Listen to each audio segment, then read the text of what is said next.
हिंसा से नहीं, अहिंसा से। हिंसा से जो देश बनते हैं उनका कोई सिद्धांत नहीं होता। पड़ोस में देख लिया करो, जब आपका मन करे हिंसा करने का तो पड़ोस में देख लिया करो अपने पड़ोसी को, और उसकी स्थिति को देख लिया करो और अपनी स्थिति को देख लिया करो, और फिर घर में बैठ जाया करो। क्योंकि हिंसा अच्छी चीज नहीं है। हिंसा आपको भी बर्बाद करती है, आपके घर को भी बर्बाद करती है, और आपके देश को भी बर्बाद करती है। समझ में आई बात? जब हिंसा होती है ना तो वहां सिद्धांत नहीं होते। हिंसा करने वालों का कोई सिद्धांत नहीं होता।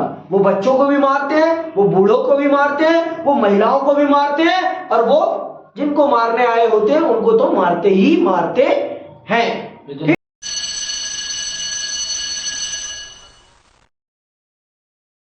हम चल रहे हैं एक बहुत बड़े आंदोलन को पढ़ने, और वो आंदोलन है नमक का आंदोलन।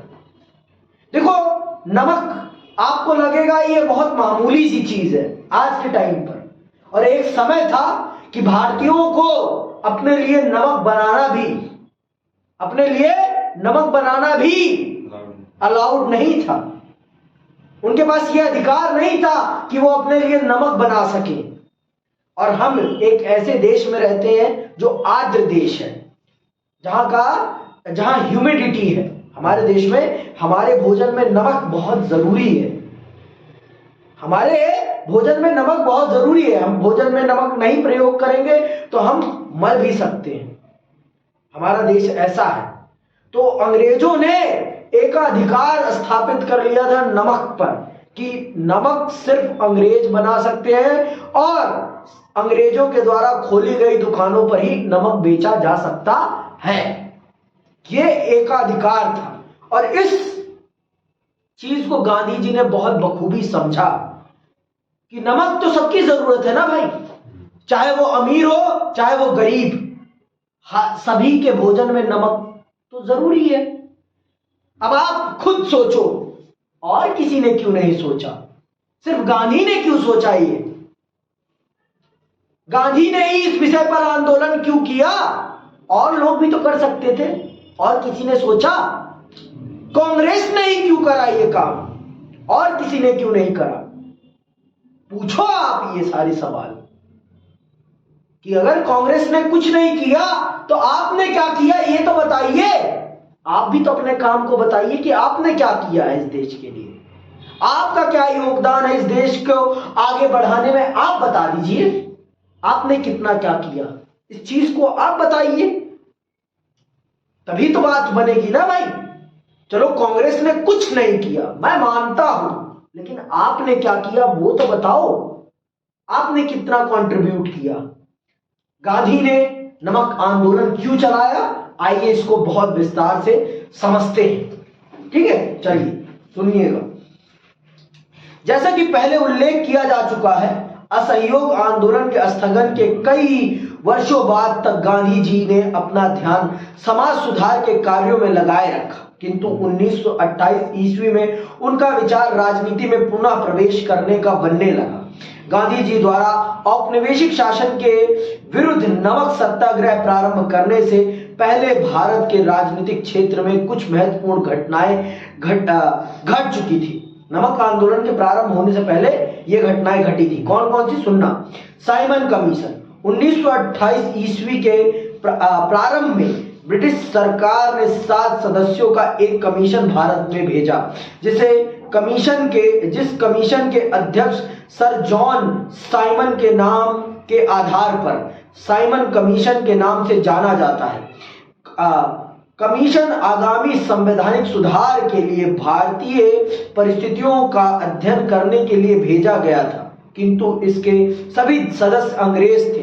भारतीयों ने इसे आत्मनिर्णय के सिद्धांत का उल्लंघन समझा और उन्हें लगा कि उनके आत्मसम्मान को जानबूझकर आहत किया गया है। अंततः लगभग सभी राजनीतिक दलों ने इसका पूर्ण बहिष्कार करने का निश्चय कर लिया। गांधी जी ने साइमन कमीशन के विरुद्ध होने वाले आंदोलन में स्वयं तो भाग नहीं लिया, किंतु उन्होंने इसे अपना आशीर्वाद दिया।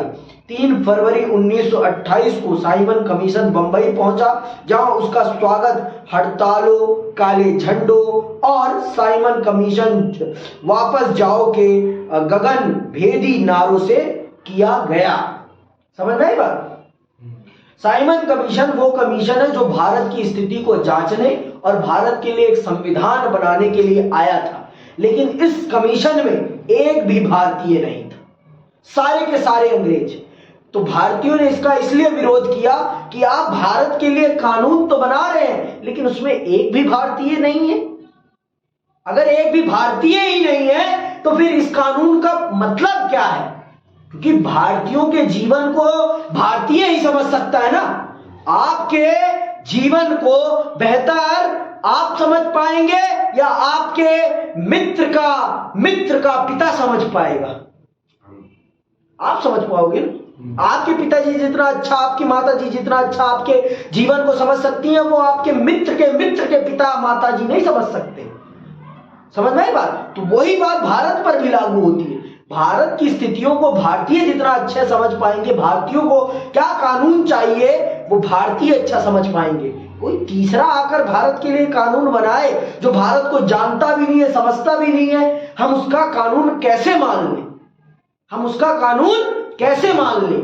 और इसी कमीशन का विरोध होता है, और इसी कमीशन के विरोध करने में लाला लाजपत राय जी की मृत्यु होती है।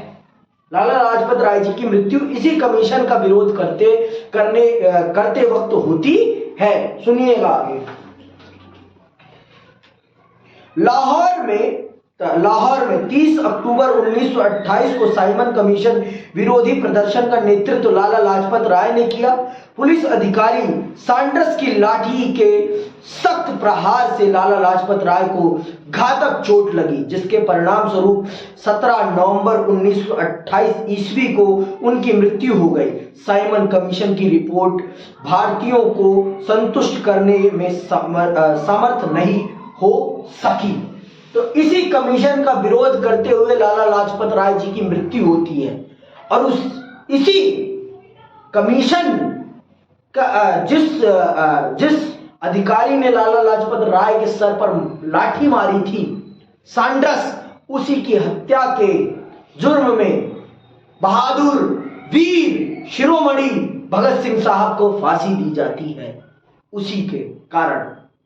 तो अब आप खुद देखो। और उस आंदोलन में लाला लाजपत राय जी के साथ भगत सिंह साहब भी थे। अब आते हैं लाहौर अधिवेशन और पूर्ण स्वतंत्रता प्रस्ताव। लाहौर अधिवेशन होता है और उसमें पंडित जवाहरलाल नेहरू कहते हैं कि अब हमें डोमिनियन स्टेट नहीं, अब हम पूर्ण स्वराज लेंगे, मतलब पूरी आजादी। अब हम डोमिनियन स्टेट नहीं, पूर्ण स्वराज लेंगे। अब हम अंग्रेजों के अधीन नहीं, हम अपना शासन स्थापित करेंगे, अपने शासन के अनुरूप अपने देश को चलाएंगे। सुनिएगा ध्यान से। 25 दिसंबर 1929 ईस्वी को भारतीय राष्ट्रीय कांग्रेस का इतिहास प्रसिद्ध 44वां अधिवेशन पंडित जवाहरलाल नेहरू की अध्यक्षता में लाहौर में प्रारंभ हुआ। इस समय तक कांग्रेस के सभी नेताओं का यह विचार बन गया था कि ब्रिटिश सरकार भारत को तब तक स्वराज प्रदान नहीं करेगी जब तक कि उसे इसके लिए विवश न कर दिया जाए। 31 दिसंबर 1929 ईस्वी को इस अधिवेशन में बहुमत से पूर्ण स्वतंत्रता का प्रस्ताव पास कर दिया गया। इसी दिन स्वतंत्रता का नया स्वीकृत तिरंगा झंडा फहराया गया। 26 जनवरी 1930 ईस्वी को संपूर्ण देश में स्वाधीनता दिवस मनाया गया। इसीलिए भारत में 26 जनवरी का इतना महत्व है। हमने इसीलिए अपने संविधान को 26 जनवरी 1950 को लागू किया, जिससे कि इस दिन का महत्व बना रहे। हमने अपने देश का सबसे पहला स्वतंत्रता संग्राम कब मनाया था? 26 जनवरी 1930 को। इसीलिए इस दिन के महत्व को बनाए रखे रहने के लिए ये किया गया। हमारा संविधान बनके कब तैयार हो गया था? 26 नवंबर 1959 को, लेकिन हमने लागू कब किया उसे? 26 जनवरी 1950 को। क्यों? क्योंकि हम इस दिन के महत्व को, इस दिन की ऐतिहासिकता को बनाए रखना चाहते थे। समझ में आई बात? इसी दिन हमारे पूरे देश में पहली बार स्वतंत्रता का बिगुल बजता है और हम अपने झंडे को फहराते हैं और हम ये घोषित करते हैं कि हम आजाद होंगे, अब हम पूर्ण शासन अपना स्थापित करेंगे। ठीक है। 26 जनवरी 1930 ईस्वी को संपूर्ण देश में स्वाधीनता दिवस मनाया गया।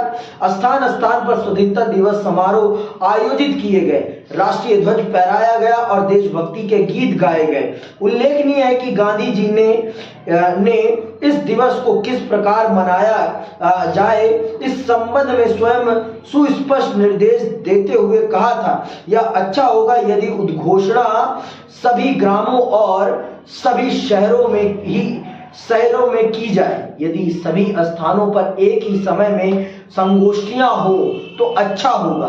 गांधी जी का सुझाव था कि पारंपरिक तरीके से नगाड़े पीटकर संगोष्ठी के समय की घोषणा की जाए। समारोह का प्रारंभ राष्ट्रीय ध्वज को फहराने से किया जाए और दिन के शेष भाग में कोई रचनात्मक कार्य किया जाए। रचनात्मक कार्यों में सूत की कताई, अछूतों की सेवा, हिंदू मुस्लिम पुनर्मिलन जैसे कार्य किए जा सकते थे। गांधी जी चाहते थे कि समारोह में भाग लेने वाले लोग दृढ़ता पूर्वक यह प्रतिज्ञा लें कि अन्य लोगों के समान भारतीयों को भी स्वतंत्रता और अपने कठोर परिश्रम के फल का आनंद लेने का अर्हणीय अधिकार है, और यदि कोई भी सरकार लोगों को इन अधिकारों से वंचित रखती है अथवा उनका दमन करती है तो लोगों को उसे बदलने अथवा समाप्त कर देने का अधिकार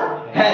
तो गांधी जी ने ये स्पष्ट कह दिया कि जो सरकार जनता के अधिकारों का उल्लंघन करती है उस सरकार को शासन में रहने का कोई अधिकार नहीं, उस सरकार को शासन व्यवस्था में बने रहने का कोई अधिकार नहीं है। वो शासन व्यवस्था देश के लिए अच्छी नहीं है जो शासन व्यवस्था देश के लोगों के अधिकारों का शोषण करती हो। ये गांधी जी ने स्पष्ट कहा। देखो, सबको लगेगा कि गांधी ने कहा क्या है, लेकिन गांधी ने चेतना जगाई है। इस मानसिक गुलामी को मिटाने का काम किया है गांधी जी ने जो मानसिकता बन गई थी कि हम तो अंग्रेजी की दया पर है, वो दया वाली भावना को मिटाने का काम किया। किसने? गांधी ने। तब जाकर लोग उठ पाए और उनके मुंह से अपनी आजादी के लिए आवाज निकल पाई, नहीं तो इससे पहले तक लोगों के मुंह से अपनी आजादी के लिए आवाज तक नहीं निकल पाती थी। ये इस देश का दुर्भाग्य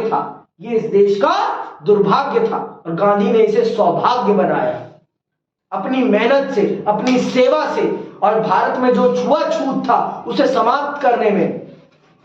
और आप भी जानते हैं कि अगर हिंदू, मुस्लिम, सिख, ईसाई, बौद्ध, जैन एक नहीं होते तो ये भारत आजाद नहीं होता। क्योंकि जब तक अपने घर का भेदी रहता तब तक घर को बनाया नहीं जा सकता था। इसीलिए गांधी ने सभी धर्मों की एकता पर इतना ज्यादा बल दिया। देखो, हिंदू धर्म में वो जैन भी मानते थे, बौद्ध भी मानते थे, सिख भी मानते थे। इनको तो हिंदू धर्म का ही अंग मानते थे।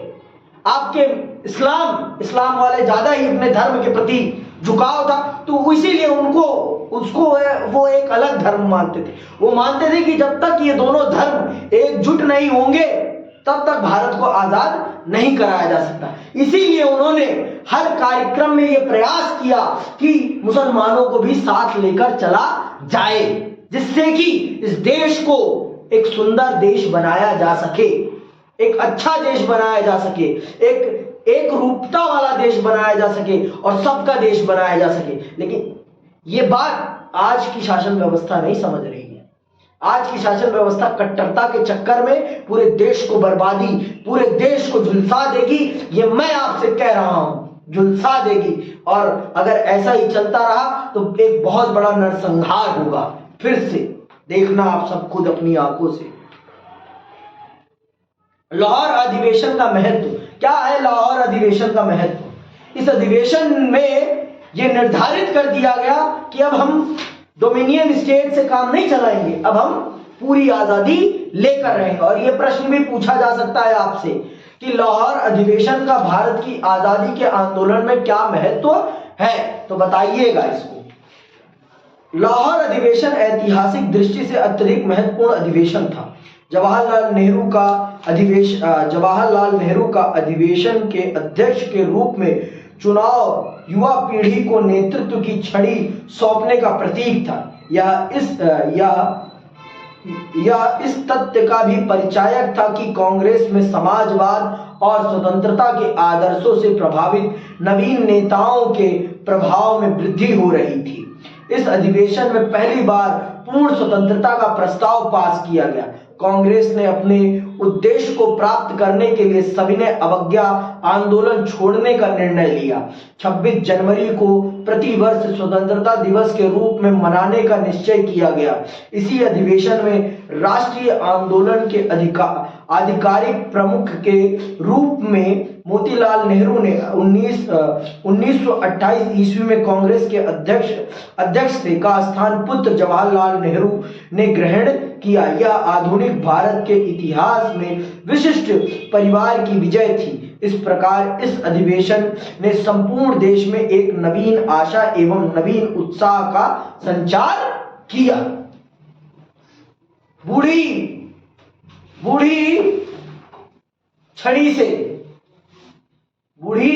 बूढ़े हाथों से आधुनिक हाथों में छड़ी को सौंपा गया और यह निर्णय किया गया कि अब हम अवज्ञा नहीं करेंगे, अब हम खदेड़ेंगे, अब हम इनको देश से निकालेंगे। अब हम डोमिनियन स्टेट नहीं, हम इनके अंडर शासन नहीं चाहते, हम इनको निकाल के अपना शासन चाहते। इस चीज को हमने निर्धारित किया। पूर्ण स्वतंत्रता चाहते हैं, आधी या अधूरी स्वतंत्रता नहीं, पूर्ण स्वतंत्रता। हमें आपका शासन नहीं, हमें अपना शासन चाहिए। बात खत्म, सीधी बात। और हमने ये निर्धारित किया कि हम हर वर्ष 26 तारीख को स्वतंत्रता दिवस मनाएंगे। हम हर वर्ष 26 जनवरी को स्वतंत्रता दिवस मनाएंगे। समझ में आई बात? और अब आते हैं नमक सत्याग्रह पर। नमक सत्याग्रह सविनय अवज्ञा आंदोलन 1930 से लेकर 1934। क्या है ये? इसका महत्व क्या है भारत की आजादी में? इस चीज को समझते। क्या हो गया, क्यों हंस रहे हो? तो कारण तो बताओ यार, हम भी हंस ले थोड़ा सा। क्या हुआ बताओ? ऐसे ही हंस रहे हो? ऐसे तो कोई नहीं हंसता यार। चलो पढ़ते।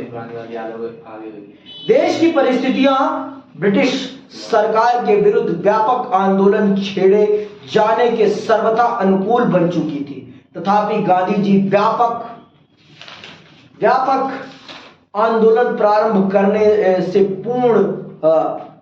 से पूर्व सरकार को एक और अवसर प्रदान करना चाहते थे। अंततः उन्होंने 2 मार्च 1930 ईस्वी को एक पत्र द्वारा 11 मांगे गवर्नर जनरल लॉर्ड इरविन के सम्मुख रखी। इनमें से प्रमुख थी भू राजस्व में कमी, नमक कर और नमक पर सरकारी एकाधिकार की समाप्ति, सैनिक व्यय में कमी, भारतीय सूती वस्त्र उद्योग की रक्षा और राजनीतिक बंदियों की रिहाई आदि। गांधी जी ने गवर्नर जनरल को सूचित किया कि उनकी मांगों को पूरा न किए जाने की स्थिति में वे नमक कानून तोड़कर 12 मार्च 1930 ईस्वी को सविनय अवज्ञा आंदोलन प्रारंभ कर देंगे। ये गांधी जी को किसको पत्र था? उस समय के गवर्नर जनरल कौन थे? Irwin, Lord Irwin. ठीक है, तो गांधी जी ने बता दी, अपनी मांगे रख दी कि ये मांगे हैं मेरी, अगर आप इस तारीख तक मेरी इन मांगों को नहीं मानते तो मैं फिर नमक कानून तोड़कर सविनय अवज्ञा आंदोलन प्रारंभ कर दूंगा। तो भाई इरविन मानता तो है नहीं गांधी जी की मांगे, वो तो बस गांधी को फिर बूढ़ा शेर समझता था, ये क्या कर लेगा बुढ़ा, ये समझता था ना वो। और फिर गांधी क्या करके दिखाते हैं वो सुनिए आप लोग। विरोध के प्रतीक के रूप में नमक का चुनाव क्यों? गांधी जी ने नमक को ही क्यों विरोध का हथियार बनाया, ये समझ लो एक बार आप। गांधी ने नमक को ही, पहले ही बता दिया मैंने कि नमक रंक को भी चाहिए था और राजा को भी चाहिए था, फकीर को भी चाहिए था और राजा को भी चाहिए था। तो नमक एक बेसिक थी और सबसे उसका कनेक्शन था, इसीलिए नमक को गांधी जी ने चुना, जिससे कि पूरा भारत उनके इस आंदोलन में सहयोगी बन जाए, प्रत्यक्ष रूप से भी और अप्रत्यक्ष रूप से भी, प्रत्यक्ष रूप से भी और अप्रत्यक्ष रूप से, किसी ना किसी तरीके से सब लोग उनके इस आंदोलन से इफेक्टेड हो जाए, जान तो जाए कि गांधी कर क्या रहे हैं, चाहे सहयोग दे या ना दे, पर ये तो जाने कि गांधी कर क्या रहे हैं। गांधी आपके ही हित का काम कर रहे हैं, किसी और के हित का नहीं। ये वो आभास तो कर ले, सुनना ध्यान से। गांधी जी द्वारा औपनिवेशिक शासन के विरोध के लिए नमक का प्रतीक रूप में चुनाव उनकी सूझबूझ का परिचायक था। नमक कानून ब्रिटिश भारत के सर्वाधिक घृणित कानूनों में से एक था। इसके अनुसार नमक के उत्पादन और विक्रय पर राज्य का एकाधिकार स्थापित था कि नमक सिर्फ सरकार बना सकती है और बेचने का अधिकार भी सिर्फ उन्हीं के पास है। अब भाई सरकार, अंग्रेज तो भारत की भलाई के लिए आए तो थे नहीं भाई, उनका तो मूल उद्देश्य क्या था, ज्यादा से ज्यादा भारत को लूटा जाए। तो नमक भी बहुत महंगे में बिकता था, बहुत महंगे में, लोग खरीद नहीं पाते थे और लोगों को घेघा रोग हो जाता था, लोगों को घेघा रोग हो जाता था, बहुत सारी बीमारियां हो जाती थी। हमारे देश में नमक बहुत जरूरी है, हम लोगों के भोजन में बहुत ज्यादा जरूरी, समझ में आई बात। तो इन सब कारणों से हमारे लोगों के शरीरों में बहुत सारी बीमारियां हो जाती थी, जिस कारण से गांधी जी ने नमक का चुनाव किया, जिससे कि रंक से लेकर राजा तक जुड़ जाए, रंक से लेकर राजा तक सब जुड़ जाए इस आंदोलन में। आगे सुनिए। जन सामान्य नमक कानून को घृणा की दृष्टि से देखता था। प्रत्येक घर में नमक भोजन का एक अपरिहार्य अंग था, किंतु भारतीयों द्वारा घरेलू प्रयोग के लिए भी स्वयं नमक बनाए जाने पर प्रतिबंध लगा दिया गया था। नमक कानून के कारण भारतीयों को विवशता पूर्वक दुकानों से ऊंचे मूल्यों पर नमक खरीदना पड़ता था। नमक पर राज्य का एकाधिकार अत्यधिक अलोकप्रिय था। जनसामान्य में इस कानून के प्रति असंतोष व्यक्त था। नमक उत्पादन पर सरकार के एकाधिकार ने लोगों को एक महत्वपूर्ण किंतु सरलता पूर्वक उपलब्ध ग्राम उद्योग से वंचित कर दिया था। समझ में आई बात? ये लोगों की कमाई का एक बहुत बड़ा साधन भी था और बहुत लोगों का व्यापार अंग्रेजी सरकार ने छीन लिया था। बहुत लोग नमक बनाकर ही अपनी आजीविका चलाते थे, तो सरकार ने इस पर एकाधिकार करके उनसे उनका रोजगार छीन लिया था। और आप सब जानते हो कि जब रोजगार पे बात आती है तो फिर इंसान किसी को भी नहीं छोड़ता। सबसे पहले यही तो है ना भाई, अगर ये सही नहीं रहेगा तो फिर कुछ भी सही नहीं रहेगा। जब भी किसी की रोजी रोटी पे बात आती है तो फिर वो नहीं देखता कि प्रधानमंत्री है या राष्ट्रपति, उसके विरुद्ध वो डट कर खड़ा हो जाता है, फिर वो कोई भी क्यों ना हो, फिर उसके सामने वो झुकता नहीं है। आगे सुनिए। आंदोलन का आरंभ, नमक यात्रा। गांधी जी की आशा के अनुरूप वायसराय ने पत्र का उत्तर तो तुरंत दिया, किंतु उत्तर अत्यधिक निराशाजनक था। अंततः उन्होंने सविनय अवज्ञा आंदोलन प्रारंभ कर देने का निश्चय कर लिया। आंदोलन का प्रारंभ सुप्रसिद्ध डांडी मार्च से हुआ। 12 मार्च 1930 ईस्वी को गांधी जी ने अपने 78 कार्यकर्ताओं के साथ साबरमती आश्रम से लगभग 375 किलोमीटर दूरी पर सूरत सूरत जिले में समुद्र तट पर बसा एक ग्राम की ओर चल पड़े। 24 दिन की पद यात्रा के बाद 5 अप्रैल 1930 ईस्वी को गांधी जी डांडी पहुंचे। 3 अप्रैल को प्रातःकालीन प्रार्थना के बाद गांधी जी ने बिना कर दिए समुद्र तट से नमक उठाकर नमक कानून को भंग कर दिया। उन्होंने घोषणा की, भारत में ब्रिटिश शासन ने इस देश को नैतिक, भौतिक, सांस्कृतिक और आध्यात्मिक विनाश के कगार पर पहुंचा दिया है। मैं इस शासन को एक अभिशाप मानता हूं। हमारा संघर्ष अहिंसक संघर्ष है। हम किसी की हत्या नहीं करेंगे, किंतु इस शासन रूपी अभिशाप को नष्ट होते देखना हमारा धर्म है। उन्होंने साफ साफ कहा कि हम बिना हथियार उठाए इस शासन को नष्ट कर देंगे, और उन्होंने वो करके दिखाया। उन्होंने वो करके भी दिखाया। तो इस प्रकार से 375 किलोमीटर की पैदल यात्रा करके गांधी जी दांडी पहुंचते हैं और नमक कानून का उल्लंघन करते हैं और पूरे देश को ये बता देते हैं कि इस शासन व्यवस्था को उखाड़ फेंकना है अब, और वो भी हिंसा से नहीं, अहिंसा से। हिंसा से नहीं, अहिंसा से। हिंसा से जो देश बनते हैं उनका कोई सिद्धांत नहीं होता। पड़ोस में देख लिया करो, जब आपका मन करे हिंसा करने का तो पड़ोस में देख लिया करो अपने पड़ोसी को, और उसकी स्थिति को देख लिया करो और अपनी स्थिति को देख लिया करो, और फिर घर में बैठ जाया करो। क्योंकि हिंसा अच्छी चीज नहीं है। हिंसा आपको भी बर्बाद करती है, आपके घर को भी बर्बाद करती है और आपके देश को भी बर्बाद करती है। समझ में आई बात? जब हिंसा होती है ना तो वहां सिद्धांत नहीं होते। हिंसा करने वालों का कोई सिद्धांत नहीं होता। वो बच्चों को भी मारते हैं, वो बूढ़ों को भी मारते हैं, वो महिलाओं को भी मारते हैं, और वो जिनको मारने आए होते हैं उनको तो मारते ही मारते हैं। ठीक है, ये 1930 के बाद आया था क्या नमक? क्या कानून? नहीं, नमक की खोज नहीं, बहुत पहले से था, लेकिन अंग्रेजों ने उस पर एकाधिकार स्थापित कर लिया कि नमक सिर्फ अंग्रेजी कंपनियां बना सकती हैं और बेच भी सिर्फ अंग्रेज ही सकते हैं।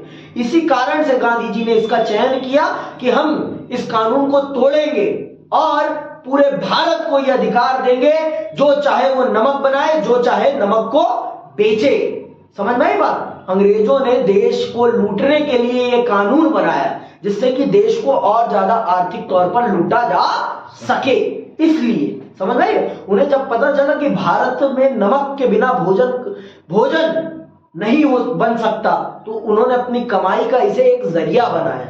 समझ में आई बात? इसे एक जरिया बनाया जिससे कि वो भारतीयों को ज्यादा से ज्यादा लूट सके। आगे सुनिए, ये पढ़ लिया। नमक आंदोलन का कार्यक्रम सविनय अवज्ञा आंदोलन का निम्नलिखित कार्यक्रम था।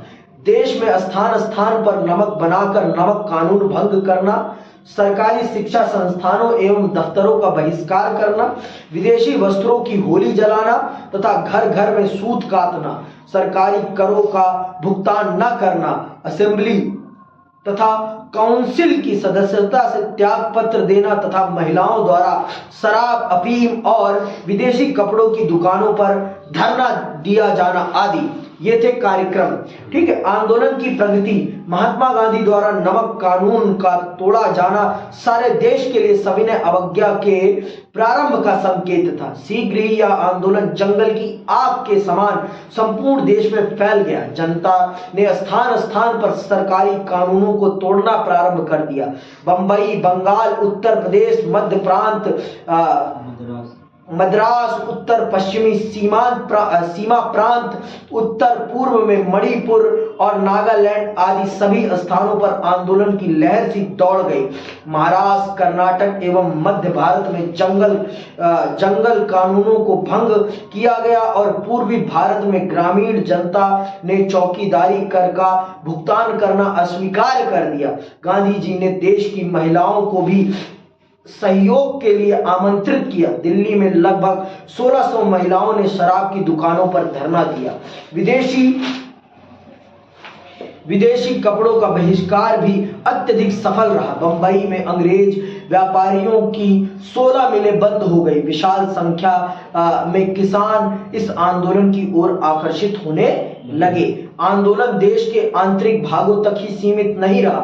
उत्तर पश्चिम सीमांत प्रदेश में पठानों ने सीमांत गांधी के नाम से सुप्रसिद्ध अब्दुल गफ्फार खान के नेतृत्व में खुदाई खिदमतगार नामक के संगठन को संगठित करके आंदोलन में महत्वपूर्ण योगदान दिया। पेशावर में चंद्र सिंह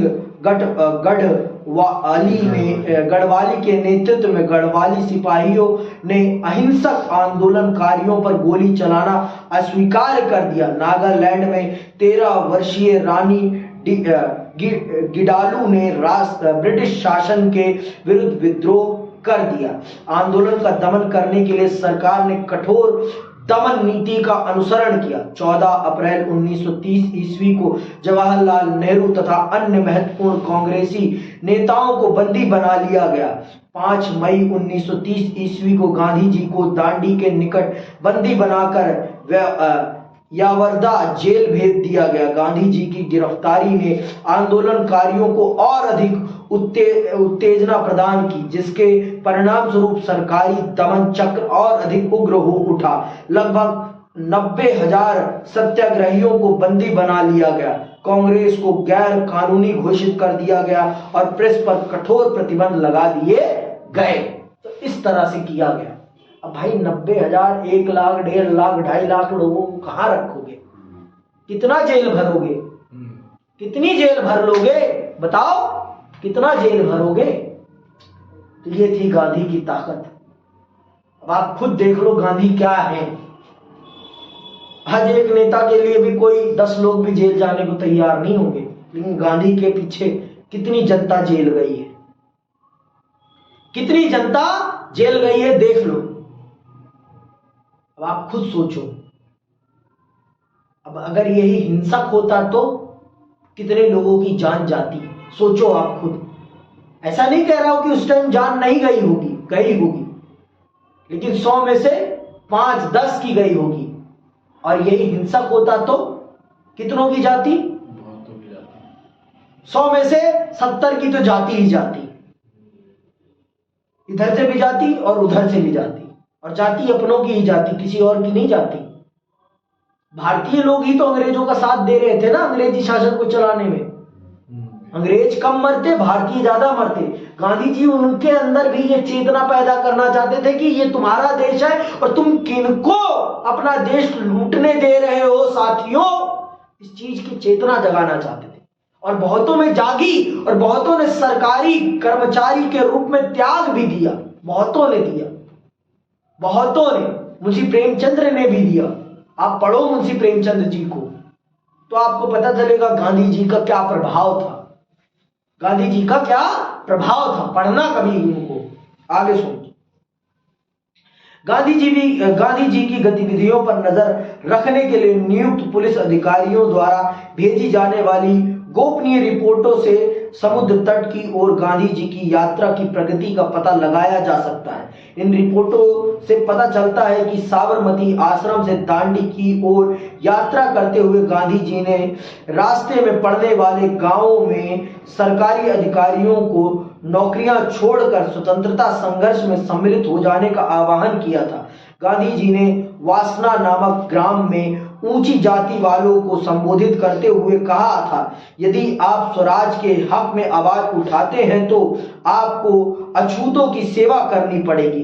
केवल नमक कर अथवा अन्य करों के समाप्त हो जाने से आपको स्वराज नहीं मिल जाएगा। स्वराज के लिए आपको अपनी उन भूलों का पश्चाताप करना होगा जो आपने अछूतों के साथ की है। स्वराज के लिए हिंदू, मुसलमान, पारसी और सिख सबको एकजुट होना पड़ेगा। ये स्वराज की सीढ़ियां। ये देखो आप गांधी क्या कह रहे हैं। गांधी ने ऊंची जात के लोगों से कहा कि आपने जो अछूतों के साथ, हरिजनों के साथ जो व्यवहार किया है उसके लिए आपको उनसे क्षमा मांगनी है, उनकी सेवा करनी पड़ेगी, तब जाके आपके ये पाप धुलेंगे।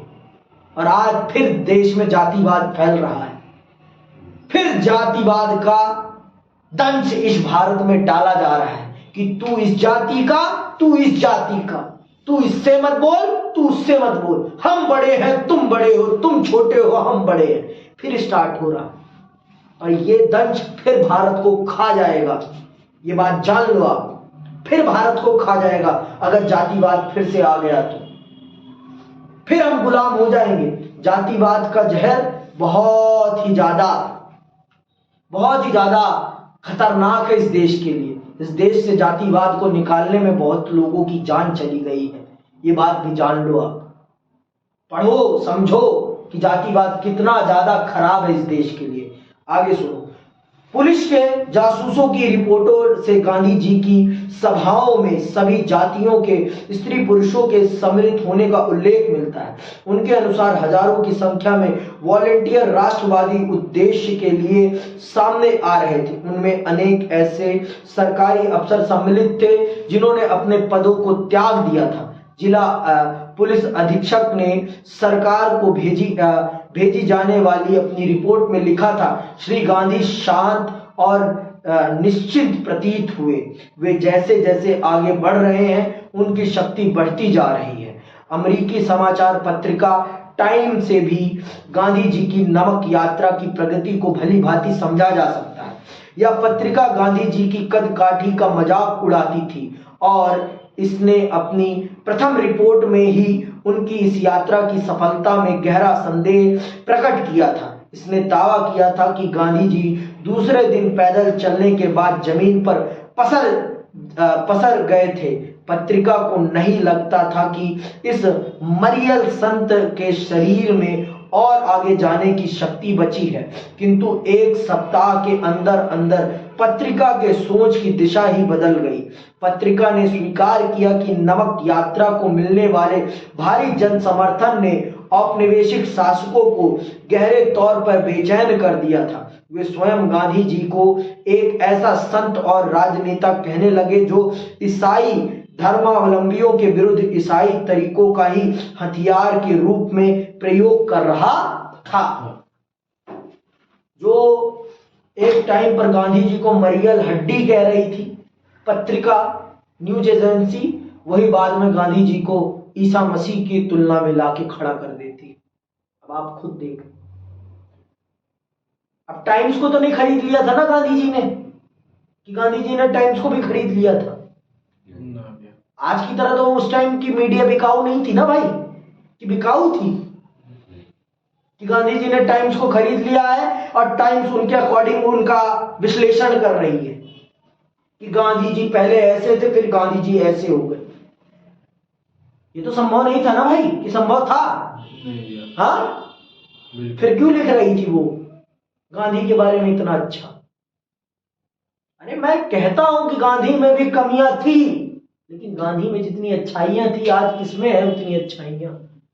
मैं नहीं कहता कि गांधी में सब अच्छा था, लेकिन गांधी में बहुत कुछ अच्छा था। ये भी सत्य है, ये भी सत्य है। इस देश को आजादी दिलाने में वो सबसे महत्वपूर्ण प्लेयरों में से एक थे, सदस्यों में से एक थे। तो इस चीज को मानने में किसी को इनकार नहीं करना चाहिए। पढ़ो आप इतिहास को सही ढंग से। फिर अगर आपको लगता है कि इतिहास गलत है तो खंगालो इस देश की लाइब्रेरियों को और पढ़ो। पढ़ने से पता चलेगा आपको सच्चाई, बिना पढ़े कुछ नहीं पता चलेगा। बिना पढ़े कुछ नहीं पता चलेगा, ये बात जान लो। फिर से मैं कह रहा हूं, गांधी में सब कुछ अच्छा नहीं था, लेकिन बहुत कुछ अच्छा था। ये बात ध्यान रखना। सब कुछ अच्छा नहीं था, लेकिन बहुत कुछ अच्छा था, ये बात जान लो आप। आगे सुनो। संवाद, नमक यात्रा का महत्व। गांधी जी की नमक यात्रा का अनेक कारणों से भारतीय स्वतंत्रता संग्राम के इतिहास में अत्यधिक महत्वपूर्ण स्थान है। इस यात्रा ने गांधी जी को विश्व भर के आकर्षण का केंद्र बना दिया। यूरोपीय प्रेस और अमेरिकी प्रेस द्वारा गांधी जी की इस यात्रा का व्यापक उल्लेख किया गया। निस्संदेह यह प्रथम राष्ट्रवादी गतिविधि थी जिसमें महिलाओं ने विशाल संख्या में भाग लिया। सुप्रसिद्ध समाजवादी कार्यकर्ता कमला देवी चट्टोपाध्याय ने गांधी जी को आंदोलनों को पुरुषों तक ही सीमित न रखने की सलाह दी। कमला देवी सहित असंख्य महिलाओं ने नमक अथवा शराब कानूनों का उल्लंघन किया और सामूहिक गिरफ्तारियां दी। नमक आंदोलन के परिणाम स्वरूप औपनिवेशिक शासक या भली भांति समझ गए कि भारत में उनकी संप्रभुता अस्थायी नहीं रह पाएगी और अब उन्हें भारतीयों को भी सत्ता में भागीदार बनाना पड़ेगा। इस चीज ने यह निर्धारित कर दिया कि अब अगर भारत में उन्हें रहना है तो भारत के लोगों को सम्मिलित तो करना पड़ेगा, भारत के लोगों में मतभेद पैदा करना पड़ेगा। अगर वो भारत में भारत के लोगों को सम्मिलित नहीं करेंगे तो वो भारत में नहीं रह पाएंगे। ये तो निर्धारित हो गया था। इस आंदोलन ने उन्हें ये चेतावनी दे दी कि अगर भारत में रहना है तो इनको भी सत्ता में हिस्सा देना पड़ेगा। अगर हम इनको सत्ता में हिस्सा नहीं देंगे तो ये हमें रहने देने वाले नहीं है। ये तो निर्धारित हो गया था। ये निर्धारित हो गया था कि अगर अंग्रेज चाहते थे यहां रहना तो उन्हें भारतीयों को हिस्सा देकर मतभेद पैदा करना पड़ेगा भारतीयों में, तभी वो रह पाएंगे, नहीं तो रहना उनका असंभव हो गया था। आगे सुनिए। प्रथम गोलमेज सम्मेलन। इसी बीच साइमन कमीशन की रिपोर्ट पर विचार विमर्श करने के उद्देश्य से ब्रिटिश सरकार ने 12 नवंबर 1930 ईस्वी को लंदन में प्रथम गोलमेज सम्मेलन का आयोजन किया। इस सम्मेलन में भारतीय रियासतों के प्रतिनिधियों के अतिरिक्त मुस्लिम लीग, हिंदू महासभा तथा भारत के अन्य राजनीतिक दलों के प्रतिनिधि भी सम्मिलित हुए, जिनमें सर तेज बहादुर, B.S. श्रीनिवासन शास्त्री तथा मोहम्मद अली जिन्ना आदि प्रमुख थे। इस समय सविनय अवज्ञा आंदोलन अपनी चरम सीमा पर था। कांग्रेस के लगभग सभी महत्वपूर्ण नेता जेल में थे और सरकार का दमन चक्र तीव्र गति से घूम रहा था। अंततः कांग्रेस, जो भारत की लगभग 85% जनता का प्रतिनिधित्व करती थी, ने इस सम्मेलन का बहिष्कार कर दिया। अंततः यह सम्मेलन विफल हो गया। गांधी इरविन समझौता, सविनय अवज्ञा आंदोलन का स्थगन। क्या होता है गांधी और इरविन के बीच में समझौता? ये याद रखना, ये प्रश्न आता है 3 नंबर या 5 नंबर में कि गांधी इरविन समझौता क्या है। तो सुनो, प्रथम गोलमेज सम्मेलन की असफलता से यह स्पष्ट हो चुका था कि कांग्रेस के बिना देश की किसी भी समस्या का समुचित हल निकाल पाना अत्यंत दुष्कर था। अंततः सरकार कांग्रेस से समझौता करने को तत्पर हो गई ताकि कांग्रेस द्वितीय गोलमेज सम्मेलन में भाग ले सके। 26 जनवरी 1931 ईस्वी को गांधी जी तथा कांग्रेस कार्यकारिणी के सदस्यों को जेल से मुक्त कर दिया गया। 5 मार्च 1931 ईस्वी को वायसराय लॉर्ड इरविन तथा गांधी जी के बीच एक समझौता हो गया, जिसे गांधी इरविन पैक्ट के नाम से जाना जाता है। इस समझौते के अनुसार सरकार हिंसात्मक गतिविधियों में भाग लेने वाले, अंडरलाइन कर लेना सारी बातें, भाग लेने वाले सत्याग्रहियों के अतिरिक्त अन्य सभी राजनीतिक बंदियों को मुक्त करने के लिए तैयार हो गई। उपयोग के लिए नमक बनाने तथा विदेशी वस्तुओं एवं शराब की दुकानों पर धरना देने के अधिकार को भी सरकार ने स्वीकार कर लिया। बदले में कांग्रेस ने सविनय अवज्ञा आंदोलन स्थगित कर दिया तथा द्वितीय गोलमेज सम्मेलन में भाग लेना स्वीकार कर दिया। ठीक है।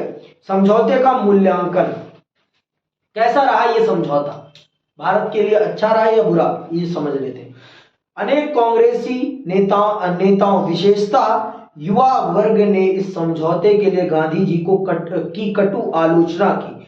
निसंदेह गांधी जी सरकार से अपनी एक भी प्रमुख राष्ट्रवादी मांग को मनवाने में सफल नहीं हो सके थे।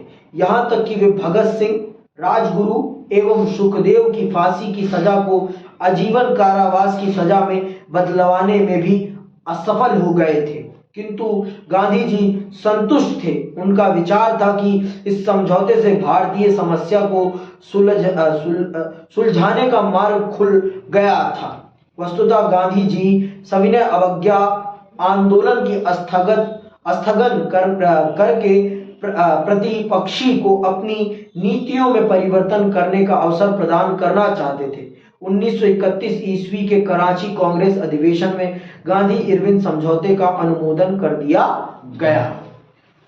तो युवा कांग्रेस इस समझौते से कदापि खुश नहीं थी, साफ सीधी बात।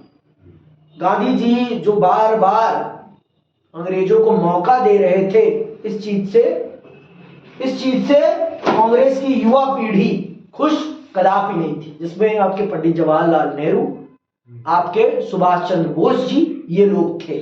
उनका मानना था कि गांधी जी ने ये जो किया वो सरासर गलत किया, और भगत सिंह, सुखदेव और राजगुरु की फांसी को वो उम्र कैद में तब्दील नहीं करवा पाए। इसके लिए भी वो बहुत ज्यादा नाखुश थे। पहली बात तो करवा भी देते तो वो लोग मानते ही नहीं, ये बात जान लो आप। वो किसी भी कीमत पे नहीं मानते। भाई वो क्रांतिकारी हैं, वो सावरकर नहीं है कि वो जेल से छूटने के लिए अपनी भीख मांग लें, कदापि नहीं। इसीलिए तो भगत सिंह है ना, तभी तो वो युवाओं के क्या आइडल है ना,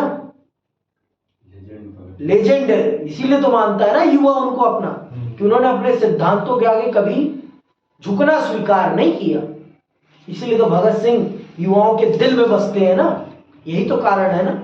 अगर उनकी सजा को वो उम्र कैद करवा देते और उनको बचा लेते तो क्या युवा उनको अपना लेजेंड मानता?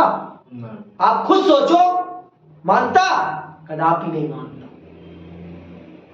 कदापि ही नहीं मानता। और वो भी इस बात को जानते थे, इस बात को वो भी अच्छे से जानते थे, और वो कभी स्वीकार ही नहीं करते, कभी स्वीकार नहीं करते। समझ नहीं बात? आगे सुनो, द्वितीय गोलमेज सम्मेलन में क्या होता है, सुनना। द्वितीय गोलमेज सम्मेलन में भी कुछ नहीं होता, और फिर गांधी जी सविनय अवज्ञा की तरफ बढ़ जाते हैं। सुनना, 7 सितंबर 1931 ईस्वी को लंदन में द्वितीय गोलमेज सम्मेलन का आयोजन हुआ। इसमें गांधी जी कांग्रेस के एकमात्र प्रतिनिधि तथा मोहम्मद अली जिन्ना मुस्लिम लीग के प्रतिनिधि के रूप में सम्मिलित हुए। गांधी जी ने भारतीय राष्ट्रीय कांग्रेस को संपूर्ण भारत का प्रतिनिधित्व करने वाली पार्टी बताया, किंतु उनके इस दावे को 3 पार्टियों द्वारा चुनौती दी गई। मुस्लिम लीग का दावा था कि वह अल्पसंख्यक मुस्लिमों के हितों की रक्षक थी। राजे रजवाड़ों का कहना था कि कांग्रेस उनके नियंत्रण वाले भूभाग का प्रतिनिधित्व नहीं करती। कुशल वकील एवं विचारक B.R. अम्बेडकर ने गांधी जी के इस दावे का विरोध करते हुए इस बात पर बल दिया कि भारतीय राष्ट्रीय कांग्रेस निचली जातियों का प्रतिनिधित्व नहीं करती थी। सम्मेलन में मुस्लिम लीग ने सांप्रदायिक चुनाव प्रणाली की मांग की। अल्पमतों एवं अछूतों ने भी पृथक चुनाव एवं पृथक प्रतिनिधित्व की मांग प्रारंभ कर दी। इस प्रकार इस सम्मेलन में भी कोई महत्वपूर्ण निर्णय नहीं हो सका। 1 दिसंबर 1931 ईस्वी को द्वितीय गोलमेज सम्मेलन समाप्त हो गया और गांधी जी निराश होकर खाली हाथ भारत लौट आए। तो इस प्रकार से ना पहला गोलमेज सम्मेलन किसी काम का रहा, ना दूसरा गोलमेज सम्मेलन किसी का काम रहा। फिर इसके बाद फिर सविनय अवज्ञा प्रारंभ हो जाता है। अब अगली क्लास में हम अगले सविनय अवज्ञा पर चर्चा करेंगे। आज के लिए बस इतना ही। जय हिंद, जय भारत।